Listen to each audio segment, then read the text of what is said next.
Goeiedag. In hierdie video gaan ons kyk hoe plus 'n mens BTW van 14% by 'n bedrag. Hierdie gaan gebruik word van graad 7 af vir die res van jou lewe.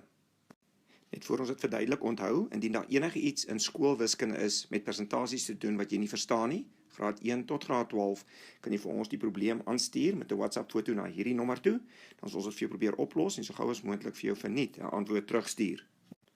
Die eerste vraag vra: hoeveel moet 'n handelaar vra vir 'n artikel wat hy wil verkoop vir R70 plus 14% BTW?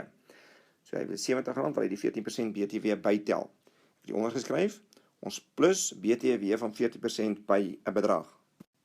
Die eerste ding wat ek toeskryf is 14% van R70 is die BTW. Nou skryf ek dit as 'n breuke som, vir ingeval ek nie my sakrekenaar mag gebruik nie. So 14% skryf ons as 14 op 100, van beteken ons in wiskunde maal en maak dit 70 op 1. Indien ek nie my sakrekenaar mag gebruik nie, kon ek gesê het 10 gaan hier in 7 keer en 10 gaan hier in 10 keer. Dan kan ek sê, verder, gaan 2 hier in 5 keer en 2 gaan daar in 7 keer. Dan geef ons 7 maal 7 geef ons 49 en 5 maal 1 geef ons 5. So ons het 49 op 5, dan kan ons dit met 'n deelsom uitwerk. Dan is die finale antwoord van die sommetjie R9.80 en dit is dan die BTW op die R70. Maar hulle het vir ons die totale prys gevra en dit is dan die R70 plus die BTW en dit gee vir ons R79.80. Hierdie tegniek behoort enige persoon van graad 7 af en ouer te verstaan. Nou is daar 'n tweede manier, so ons kan 'n ander manier ook gebruik, wat 'n bietjie taaier is, maar jy moet jou koppie omkry want verskillende tegnieke gaan op verskillende vrae toegepas word. Ek het hier geskryf, as jy nou 114% van die R70 vat my reguit na die antwoord toe.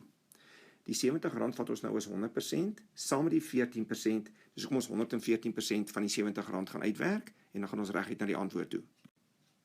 Nou net gewone wiskunde, 114 op 100 is die 114%, maal vir die van R70. En dit gee dan vir my R79.80, reguit na die finale antwoord toe. So net weer die twee maniere, ons kan eers die 14% van die 70 uitwerk, wat net die BTW is, kry dit, en plus dit by die R70 om die finale antwoord te kry, of ons kan dadelik 114% van die R70 uitwerk, reguit na die antwoord toe. Jy sal oplet, hier is die twee antwoorde presies dieselfde. Soos ek reeds gesê het, elke tegniek het sy eie plekkie in wiskunde, hang af hoe jou vraag lyk. Kom ons doen nog een saam, ons het hier R30 plus 14% BTW om die finale prys te kry. Ons kan eers die 14% van die 30 uitwerk, dit is die BTW. Dit is dus 14 op 100 maal 30 op 1, gee dan vir jou R4.20, is die BTW op die R30, nog dit nie bygetel nie. Die totale prys sal dan wees die R30 plus die BTW, en dis die prys wat jy op die artikel sal sien.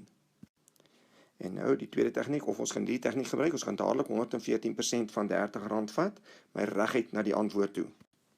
So 114 op 100 maal die 30 geef my R34.20. Wat dieselfde is as die eerste bedrag wat ek uitgewerk het. Selfs op die rekenaar kan jy al deesdae sommer druk 14% en dan maal 30 om by daai antwoord uit te kom. Jy kan dadelik druk 114% maal 30 om by daai antwoord uit te kom. Die skryfwerk is net, partykeer mag ons nie 'n sakrekenaar gebruik nie, so tot 'n graad 8 en dan moet jy hierdie breuke kan uitwerk. Dui asseblief aan of jy van die video gehou het al dan nie en teken gerus in op die kanaal.